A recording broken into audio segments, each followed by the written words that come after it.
안녕하세요. 2024년 1월 21일자 스톡 차트 아날리시스를 시작하겠습니다. 오늘도 애플, 마이크로소프트, 알파벳, 아마존, 브로드컴, 메타, 엔비디아, 테슬라 순으로 진행하겠습니다. 먼저 애플 차트 보실까요? 네, 애플 차트고요. 애플 차트 지난주까지 여기에서 올라갈 것이냐 말 것이냐 186.99가 쉽지 않다 이런 이야기들을 했었는데 월요일 화요일 더 빠졌고요. 화요일에 그 리테일 되게 안 좋게 나오면서 안 좋게 그 리테일이 너무 생각보다 잘 나왔죠. 그래가지고 기준금리가 인하하는 시기가 늦어질 것이다 뭐 이런 이야기들 때문에 빠졌죠. 그리고 나서 목요일, 금요일 치고 올라갔죠. 이때는 TSMC 어닝이 잘 나오고 또 금요일에는 옵션 만기일까지 겹치면서 뭐 떨어질 수가 없는 상황이었죠. 그래서 쭉쭉 치고 올라가서 결국 여기서 지난주에 그려드렸던 트렌드 라인이 있었는데 거기에서 저항을 받고 멈춘 상황입니다. 그래서 이걸 더 뚫고 올라갈 가능성이 더 많죠. 지금 이 정도의 모멘텀이라면. 하지만 뭐 테크상으로는 이제 여기서 저항받고 다시 빠져서 내려와서 189.92 사이에서 계속 전개될 확률이 높아졌다고 봐야 되겠죠. 뭐 딱히 다시 더 그릴만한 그런 트렌드 라인이나 프라이스 레벨은 딱히 없어 보이고요. 뭐 여기에 있는 이것들도 여기에서 크게 작용한 것들이 없어서 그리기가 좀 애매하고 밑에서 올라오는 이런 트렌드 라인은 그릴 필요가 없는 거죠. 오히려 이 트렌드 라인이 어떻게 잘 따라서 올라갈 수도 있고 이렇게 여기서 저항받고 이렇게 빠져서 내려올 수도 있는 거고 그리고 내려오게 되면은 목요일에도 이 다운 트렌드 라인에서 저항을 받은 걸 보실 수 있다시피 이게 지지선으로 작용을 해서 요 벌어진 이 두 개의 트렌드 라인의 이 사이에서 이런 식으로 장이 벌어질 확률도 있습니다. 하지만 아직은 이 위에서 이렇게 189.92에 지지를 받을 확률이 더 높기 때문에 이 위쪽에서 장이 펼쳐진다고 봐야 될 것 같습니다. 그리고 이걸 뚫고 올라가게 된다고 하면 194.48이 그렇게 강해 보이지는 않습니다. 뭐 여기에서 이렇게 돼 있고 그 전에 있었던 전고점에서 온 것이긴 한데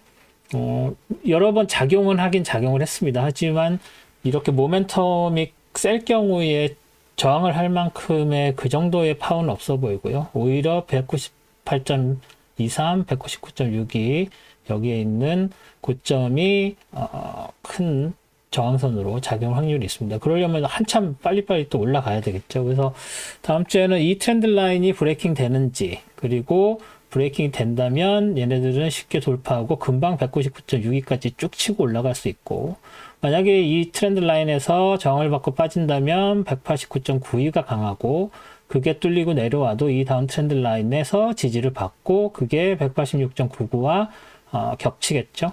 그리고 다음 주에 마이크로소프트 어닝이 있어서 뭐 좀 이따가 말씀을 드리겠지만 그런 거 영향을 받아서 동반으로 상승할 가능성도 있다는 거 엄두를 해두시면 좋겠습니다.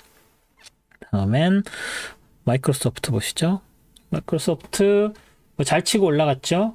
뭐 월요일은 장이 없었고요. 그래서 여기에서 이 정도 해서 390.68까지 계속 치고 올라갔는데 이 업트렌드 라인에는 닿지 않은 상황에서 계속 치고 올라갔고 이 밑에서 올라가는 트렌드 라인에도 딱히 저항을 받지 않은 상태로 움직이는 것을 볼 수 있었는데 월요일에 갭상승으로 시작을 했죠. 그래서 쉽게 이 역사적 고점이죠. 예, 역사적 고점을 뚫고 새로 역사적 고점 만들고 올라갔다가 다시 빠져서 내려와서 여기서 올라가는 업트렌드 라인에 지지를 받고 올라가는 그런 느낌이었는데 화요일 날 매크로 발표 나오면서 빠졌고요. 그리고 나서 목요일, 금요일 앞서 말씀드린 같은 이유로 상승을 해서 올라가는 상황입니다. 그래서 뭐 종가가 거의 그 고가랑 같은 그런 상황이기 때문에, 그죠? 지금 398.67, 398.67이죠. 그래서 계속 올라가면서 끝난 상황이라서 여기서 더 치고 올라갈 가능성이 더 높다고 봐야 되겠고요. 뭐 여기에다가 새로 트렌드 라인, 뭐 프라이스 레벨을 그려줄 필요가 없이 더 치고 올라갈 가능성이 높죠. 아무래도.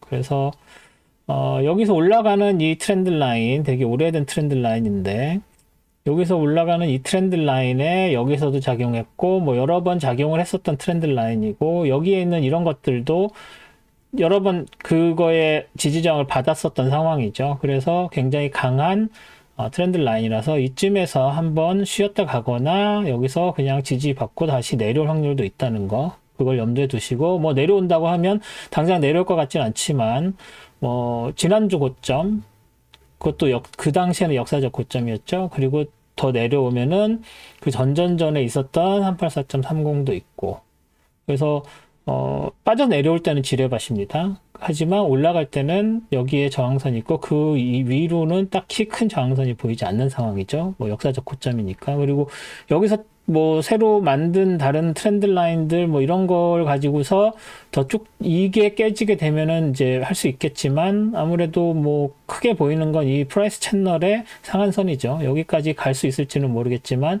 이게 굉장한 저항선이 될 것이라는 거 생각을 하시면 될 것 같습니다. 이 정도, 이쪽에서 이 지지선, 저항선이죠. 이 저항선까지 금방 닿을 것 같아서 이 위쪽에서 장이 형성될 거라고 보는 게 타당할 것 같습니다. 왜 올랐냐라고는 뭐 매크로로 올랐다고 밖에 말씀을 드릴 수가 없네요. 그리고 뭐 아까 말씀드린 것처럼 마이크로소프트는 언제죠? 1월 23일이니까 화요일에 그 실적이 나오기 때문에 뭐 화요일 장 끝나고 나서 나오겠죠. 그리고 나서 수요일, 목요일 계속 그 실적 영향을 받을 거라는 거. 뭐 실적이 그렇게 나쁘지 않을 거로 예상이 되고 있긴 합니다만, 그것도 생각을 해서 트레이딩을 하셔야 될 것 같습니다. 아마존이 아닌가요? 알파벳이죠? 알파벳 볼까요? 알파벳 보시면 알파벳은 더 치고 올라갔습니다. 뭐 얘네들은 아직 역사적 고점 가려면 조금 멀었죠. 뭐 금방이라고 하면 더 금방이긴 한데, 일단 이 프라이스 채널의 상한선까지 아직 닿지 않았지만 여기서 굉장히 크게 저항을 받을 걸로 일단은 예상이 되고 있습니다. 그런 상황이고, 뭐 여기에서 딱히 지난주에도 여기에서 굉장히 강하게 올라갔지만 이 프라이스 채널에서 저항을 받고 내려왔고요. 그리고 사실은 이게 이 트렌드 라인과 이걸로 만들어진 그런 프라이스 채널이었죠. 그래서 이 프라이스 채널이 강하다고 봐야 될 거고요. 그래서 지난 초록색 이 프라이스 레벨에서 도지 만들면서 끝나서 여기서는 방향이 과연 바뀔 것인가 봤는데 바뀌긴 바뀌었습니다. 하지만 매크로 발표 후에 다시 쭉 뽑아서 내려왔다가 다시 올라가서 141.22를 회복을 한 상태로 수요일장이 끝났고 목요일, 금요일 날 랠리를 해서 여기까지. 그래서 여기를 뚫고 더 올라갈 수 있을 것인지는 의문스럽습니다. 여기서 저항받고 내려올 확률이 굉장히 높다고 봐야 될 것 같아요. 그래서 이 프라이스 채널 안쪽에서 143.71을 하고 이 프라이스 그 채널의 상한선 이 사이쯤에서 장이 형성될 확률이 높아졌다라고 봐야 될 것 같습니다. 알파벳은 그 정도로 보시면 될 것 같고, 쭉 계속 그 상향 트렌드를 따라가는 느낌이죠. 그래서, 뭐, 전에 있었던 이 고점, 아니면 뭐, 여기에 있는 이런 포인트들, 여기 있는 전고점들을, 생각을 하시고, 거기에서 한 번씩 쉬어간다라고 생각을 하시고, 거기에서 저항을 받을 것이다 라는 것도 염두를 해 주신 다음에 트레이딩을 하셔야 될 것 같습니다. 다음은 아마존이죠. 아마존 보시면 아마존도 뭐 비슷합니다. 지난번에 그려드렸던 이 프라이스 채널 밑으로 한번 빠져 내려왔다가 다시 올라가서 지난주 목요일에 이렇게 치고 올라갔다가 금요일날 빠지고 월화 빠져서 내려왔습니다만, 여기에서 이렇게 올라가는 프라이스 채널의 하한선에서 정확히 지지받고 올라갔죠. 그리고 나서 여기 있는 고점, 그 전에 있었던 전 고점이죠. 그리고 여기 있는 이것도 역사상 고점인가요? 아니죠. 아마존은. 네. 여기 그 전 고점 이런 데 아직 닿지 못한 상황으로 봐야 될 것 같습니다. 하지만 꾸준히 상승세를 보여주고 있기 때문에 아이고.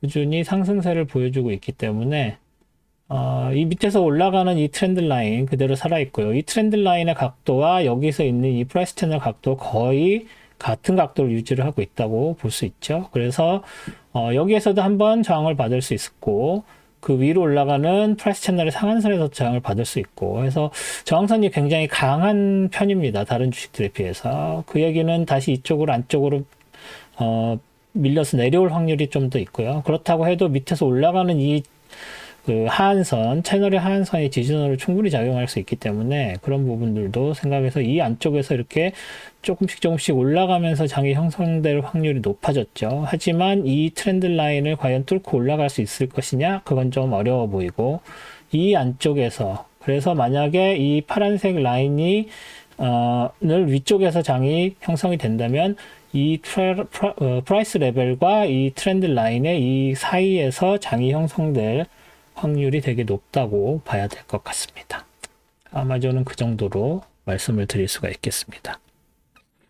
다음엔 브로드컴을 볼게요. 브로드컴 지난주에 이 다운 트렌드 라인까지 내려와서 여기서 저항받고 내려온 상황이었었죠. 그래서 이 다운 트렌드 라인에 저항받고 이 밑에 있는 1109.26 프라이스 레벨과 여기서 올라가는 트렌드 라인, 내려오는 트렌드 라인 그 사이에 세 개의 프라이스 레벨들이 뭉쳐있는 상황에서 장이 끝났고 월요일도 비슷하게 도지를 만들었죠. 그리고 오히려 음봉을 만들면서 월요일 아니 화요일이죠. 월요일에는 없었고 장이 화요일에 이렇고 수요일에도 여기에 지지받고 이렇게 내려와서 내려올 때도 이 밑에서 올라가는 트렌드 라인에 지지를 받은 그런 상황이었죠.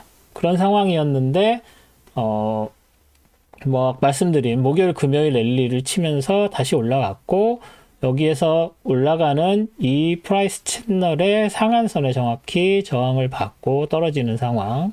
떨어지는 건 아니죠. 저항을 받고 내려왔다. 그래서 여기서 이제 더 해서 이걸 뚫고 올라갈 수도 있는 거고, 여기서 저항을 받았으니까 빠져서 내려올 수도 있는 거고, 뭐 거기에 마이크로소프트 또 테슬라는 뭐 큰 영향은 없긴 하겠죠. 수요일인가요? 테슬라는 그런 그 빅테크들의 그 실적에 영향을 받아서 이제 장이 움직일 수 있는데, 뭐 워낙 이게 금요일에 많이 치고 올라왔기 때문에 이 레인지 자체가 되게 넓어졌습니다. 그래서 뭐 어느 부분에서 장이 펼쳐질 거다고 얘기하기가 좀 애매한 상황이죠. 뭐 그 정도 여기쯤일 거야 라고 하기엔 너무 넓습니다. 그래서 여기서 저항받고 내려올 것인지 내려와서 이 트렌드 라인 쪽까지 가까이 올 것인지 뭐 그게 한 번에 내려올 수도 있지만 이렇게 한 며칠에 걸쳐서 아니면은 2주 정도 걸쳐서 내려올 수도 있는 거죠. 그렇게 내려올 것인지 아니면 올라갈 것인지에 대해서는 뭐 딱히 확실하게 말씀드리기 어렵습니다. 그래서 뭐 여기서 저항받고 내릴 확률도 있다. 그리고 이게 뚫고 올라간다고 해도 뭐 큰 인디케이팅을 할 수 있을 만한 건덕지가 없습니다. 너무 이게 갑자기 슉슉 치고 올라가기 때문에. 근데 제가 브로드컴 오래 봐오진 않았지만 이렇게 한번 올라가면 크게 올라가는 경향이 있는 것 같습니다. 그래서 이렇게 크게 올라가서 한번 저항을 받았으면 여기서도 지금 이렇게 올라가는 그 트렌드 라인에 저항을 한번 받았었던 거죠. 그래서 여기서도 축 치고 올라와서 받았고 여기서도 저항 받아서 내려왔고 여기서도 저항 받고 내려올 거라고 기대했지만 뚫고 올라간 것이기 때문에 여기까지 가서 여기서 저항 받고 내려왔죠. 그리고 나서 다시 이거에 저항을 받았으니까 한번 쉬어서 내려올 확률이 없지 않다는 거. 그래서 이걸 따라서 여기에서 올라간 것처럼 이 트렌드 라인에 저항에 뚫고 이렇게 올라간 것처럼 여기도 올라갈 가능성도 있지만 여기에서 이렇게 저항받고 내려온 것처럼 이 저항선에서 저항받고 내려올 확률도 있다. 한 반반 정도 된다고 봐야 되겠죠. 아무리 모멘텀이 커도 뭐 이 전에 있었던 거, 뭐 이런 모멘텀도 굉장히 큰 것이었었으니까요. 그래서 한 60% 뚫리고 40%는 저항받고 내려온다. 그래서 6대4 정도로 보는 게 맞을 것 같습니다. 그래서 브로드컴은 그 정도로 말씀을 드릴 수가 있겠네요. 다음은 페이스북 메타 볼게요. 메타는 뭐 항상 말씀드린 것처럼 기울기 중요합니다. 그리고 지난주에 여기까지 올라가서도 사실은 이게 기울기를 생각을 해도 이 두 개의 플러스 채널이 없다고 쳐도 지난주에 377.55 그 전 고점이었죠? 전 고점에서 저항받고 내려왔고, 그리고 금요일에도 그 전 고점, 역사상 전고점에 저항받고 내려왔다고 봐야 되겠죠. 그래서 이게 그 역사적 고점이죠. 역사적 고점에 맞고 내려왔는데, 역사적 고점이 384.33이었는데 384.36으로 살짝 0.03 갱신했습니다. 그런 상황에서 여기서 저항받고 내려왔다고 봐야 되겠죠. 그래서 여기서는 그렇게 각도가 크게 뭐 각도를 굳이 따져야 되나라고 생각을 하실 수가 있는데, 보시다시피 이런 식으로 각도가 유지가 되고 있었습니다. 그러면 얘는 그럼 무슨 각도냐라고 보셨을 때 하나 플러스 채널 하나 더 그리면 여기서 이렇게 되죠. 여기서 밑에 이렇게 올라가서 이거는 이제 같은 프라이스 그 패러렐 평행선을 기준점을 몬 거고, 여기에서 이렇게 올라가는 평행선으로 프라이스 채널을 그렸더니 그게 또 여기에서 정확하게 맞아 떨어지는 느낌이 오고 있는 걸 보실 수 있을 겁니다. 그래서 지금 프라이스 채널이 3개가 겹쳐 있는데, 겹쳐 있다는 얘기는 다 평행하다는 거죠, 각도는.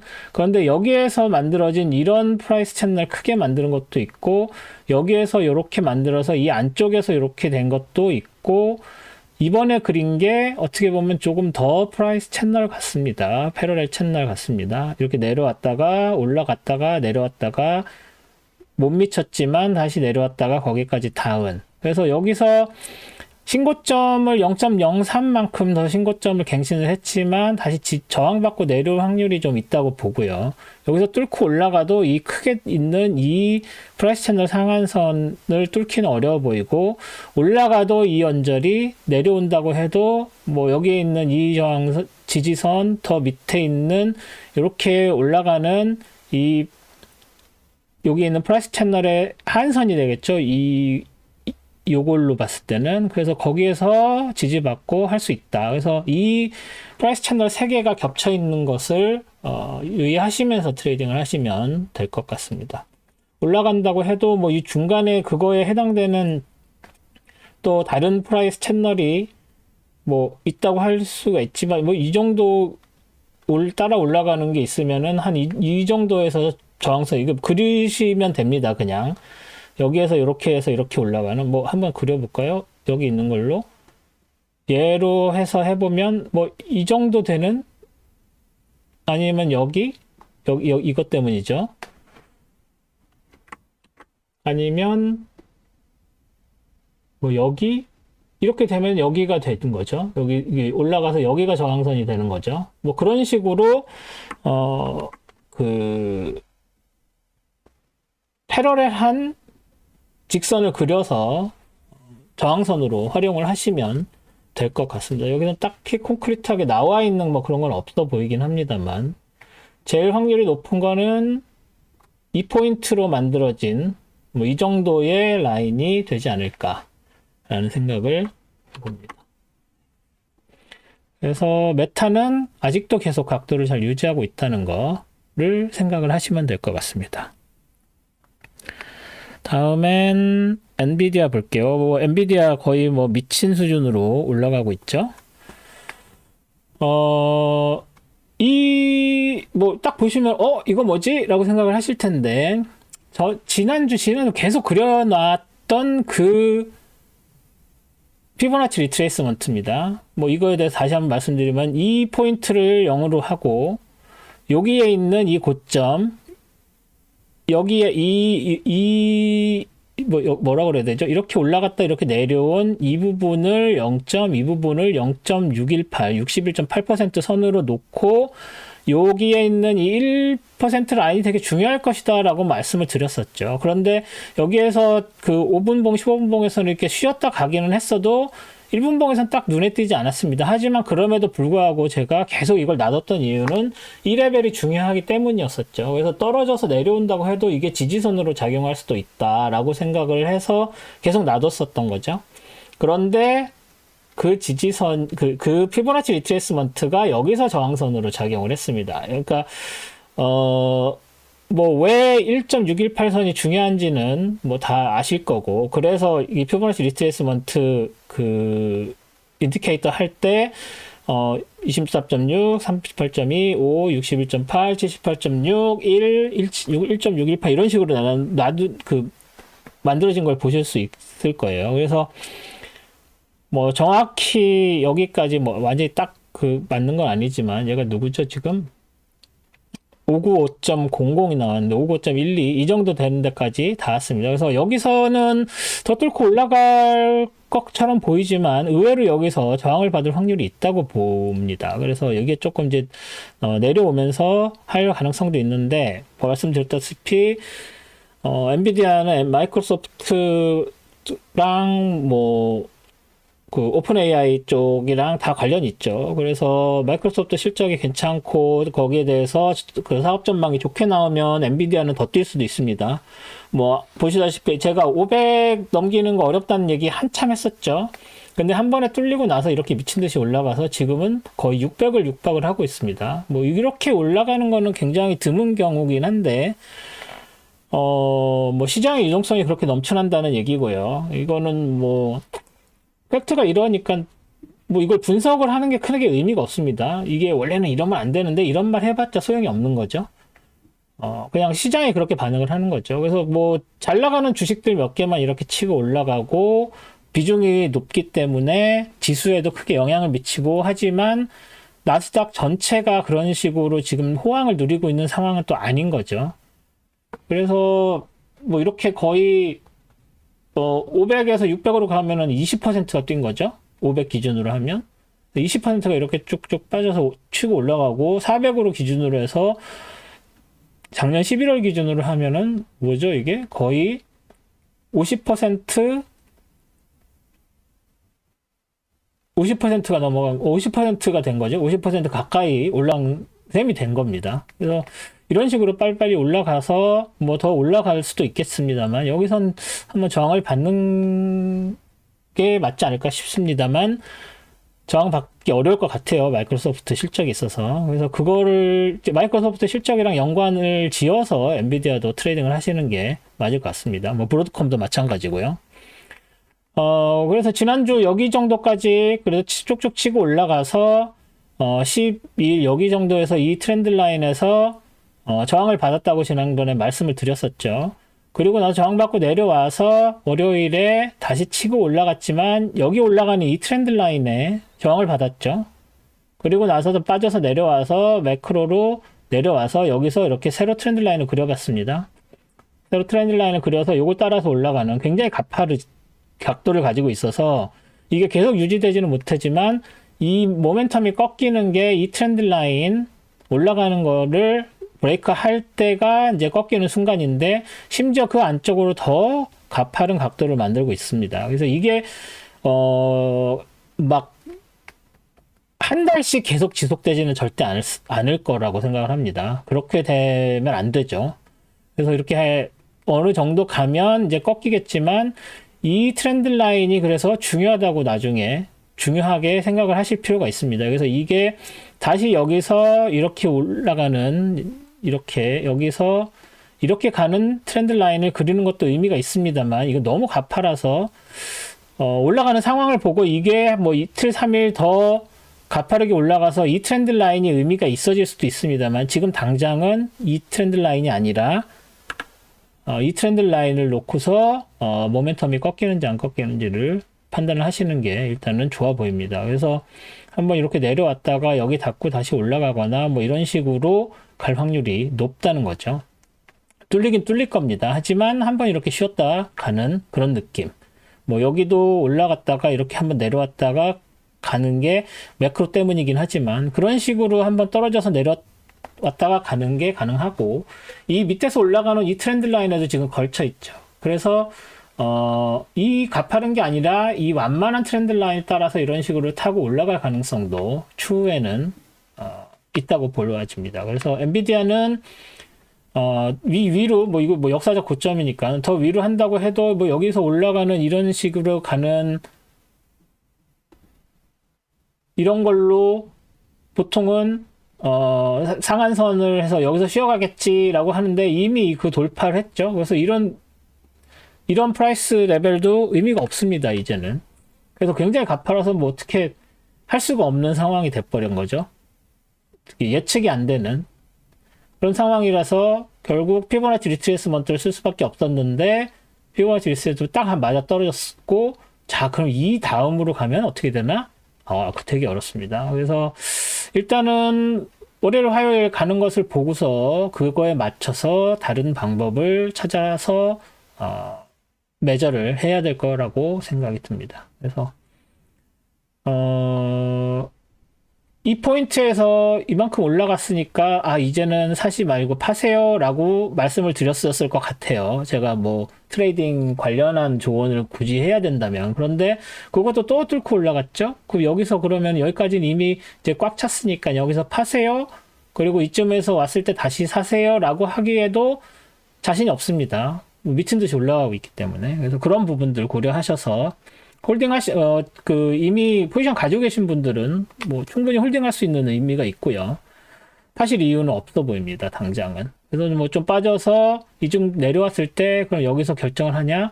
그것도 모르겠습니다. 이거 맞고 다시 지지와 받고 올라갈 수도 있으니까. 그래서 지금 가지고 계신 분들은 홀딩 하시는 게 맞는 것 같은데, 새로 사실 분들은 여기서 사라고 말씀을 드리기가 좀 어렵네요. 이게 고점일 가능성이 없지 않습니다. 그리고 조금 더 올라가서 뭐 마이크로소프트 실적이 있어서 그 다음 주까지 본다고 하면 거기에서 600 넘어가고 뭐 610까지 간다고 하면 그때도 더 사시라고 말씀드리기 어렵죠. 거기가 고점이 될 확률이 더 높아지니까 지금보다. 그래서 다음 주 마이크로소프트 실적 보시고 그 다음 움직임 보시고 결정을 하시면 지금보다는 훨씬 그 앞이 좀 보이지 않을까 싶습니다.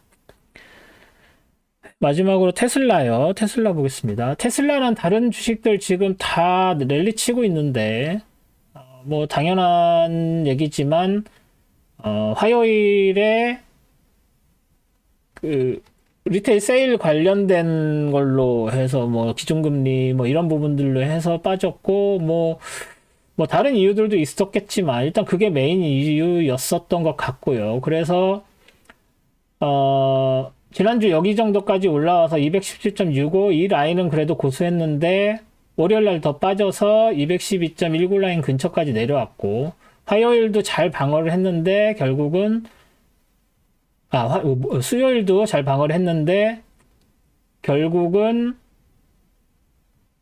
여기 어디죠? 목요일에 208.74까지 밀렸고 금요일엔 207.56까지 밀렸지만 그래도 다시 올라가서 이 다운 트렌드 라인 되게 가파라서 별로 저는 사용하지 않는데도 불구하고 여기에서 저항을 받았습니다. 그래서 다음 주에는 이렇게 다시 올라갈 확률도 있고 브레이킹 될 확률도 있지만 이 다운 트렌드 라인이 하나 더 있죠. 그래서 올라간다고 해도 여기서 다시 저항을 받고 떨어질 확률이 있고요. 지금 12일 화요일 수요일 이 다운 트렌드 라인을 따라서 내려온다고도 해석을 할 수 있지만 이 다운 트렌드 라인을 따라서 내려온다고도 해석을 할 수가 있는 상황입니다. 걸쳐 있고 걸쳐 있죠. 그리고 여기도 걸쳐 있고 심지어 12일 지난주 금요일에는 이 다운 트렌드 라인에 걸쳐 있지 않고 오히려 여기서 걸쳐 있는 상황을 봤다고 생각을 하시면 되는데 금요일이 이 다운 트렌드 라인에서 훨씬 밀려서 내려왔기 때문에 이 다운 트렌드 라인에 걸쳐 있는 상황인데 다시 반등해서 올라간다고 해도 이 다운 트렌드 라인을 극복해낼 수 있을지가 의문입니다. 그래서 그걸 극복해낸다고 하면은 뭐 217.65는 금방 뚫어서 올라갈 수도 있을 것 같고요. 여기선 저항받고 내려왔지만. 근데 뭐 이 저항은 이 레벨의 저항이라기보다는 이 두 개의 다운 트렌드 라인에 겹친 곳에서 더블 저항을 받은 거라고 하고, 뭐 이 레벨까지 하면 트리플 저항을 받은 거라고 해서 내려온 건데, 이걸 뚫고 올라간다고 하면 217.65는 크게 어떤 저항선 역할을 하기가 어려워 보입니다. 그래서 이 두 개의 트렌드 라인을 뚫고 올라간다면 이 위에까지는 쉽게 올라가서 이 다운 트렌드 라인까지는 갈 수 있지 않을까 싶습니다. 하지만 그렇지 못하고 더 밀려 내려온다면 당연히 여기 있는 6슬라 라인이 굉장히 강하고요. 뭐 왠지는 잘 아시겠죠? 6슬라 전에 뭐 여기에서 계속 여기에서 이렇게 움직이고 했었죠. 그리고 한번 여기 6슬라 깨지고 나서도 금방 다시 치고 올라갔으니까. 그래서 여기 이 부분까지 더 내려오게 되면은 아무래도 여기서 지지를 받고 올라갈 확률이 있는데, 그렇게 한다고 해도 이 다운 트렌드 라인을 과연 깰 수 있을 것인지는 의문입니다. 그래서 이 언저리 217.65 밑에 200 위에 이 정도에서 일단은 레인지 무브를 할 가능성이 있어 보이고, 레인지 무브를 계속 하기 위해서라도 이 다운 트렌드 라인은 뚫고 나와줘야 되는 상황이죠. 그래서 당분간은 이 언저리에서 장이 형성될 확률이 높다고 봐야 될 것 같습니다. 네, 오늘은 여기까지 하고요. 다음 주 같은 경우에는 GDP 발표가 있고요. 목요일에 뭐 뉴홈 세일즈 뭐 이런 거 있는데, 아무래도 그게 그 다음 주에 있는 뭐 레이트 시즌은 거의 100% 동결로 다들 전망을 하고 있어서 그런 넘버들이 크게 영향을 못 미치겠지만, 그 이후에 3월, 5월까지 동결이 될 것인지 안 될 것인지를 보려면 계속 이런 매크로 넘버들을 모니터링을 해야 되는 상황이죠. 그래서 그거에 따라서 희비가 조금씩 엇갈리지만, 이번 주 리테일 세일에서 보신 것처럼 이제는 그런 부분들이 그렇게 많이 영향을 주지 않고 있습니다. 오히려 실적들 보면서 실적이 잘 나오면은 그것 때문에 미친 듯이 올라가고, 실적이 안 나오면 미친 듯이 빠지진 않습니다. 그냥 들고들 있죠. 그래서 딱히 매크로들이 크게 장에 영향을 주고 있지 않다. 오히려 실적이랑 이런 것들, 뭐 지난 2년 3년 동안 유가 시장, 원유 시장에서도 그랬듯이 악재에는 반응하지 않고 호재에는 미친 듯이 반응하는 게 계속되고 있습니다. 그만큼 유동성이 아직도 충분히 살아있다는 얘기로 해석을 해야 되고, 그런 상황에서 과연 기준금리를 낮추는 게 맞는지 그건 잘 모르겠습니다. 뭐 정의가 어쩌고 그런 소리를 할 정도로 순진하진 않고요. 뭐 일단 논리적인 것보다는 그냥 감성적으로 다들 사고 홀딩하고 하는 것 같아서, 뭐 그게 또 다 유동성이라고 하면 할 말이 없지만 그런 상황입니다. 그래서 그런 부분들까지 좀 케어를 하셔서 남들 돈 벌 때 혼자만 뒤처지지 않도록 하시면 좋겠고요. 금요일에 또 PC, 퍼스널 컨섬션 익스펜디처도 있고요. 이제 이게 CPI 다음으로는 제일 강한 인플레이션 지표가 되기 때문에 이걸 좀 보시고 3월, 5월 어떻게 될지 좀 생각을 하실 필요가 있어 보입니다. 뭐 그렇다고 해서 장에 크게 영향을 안 준다는 거 다시 한번 말씀드리고요. 이 정도에서 오늘 이번 주 스톡 차트 아나리시스는 마무리하도록 하겠습니다. 들어주셔서 감사드립니다. 고맙습니다. 좋은 한 주 되세요.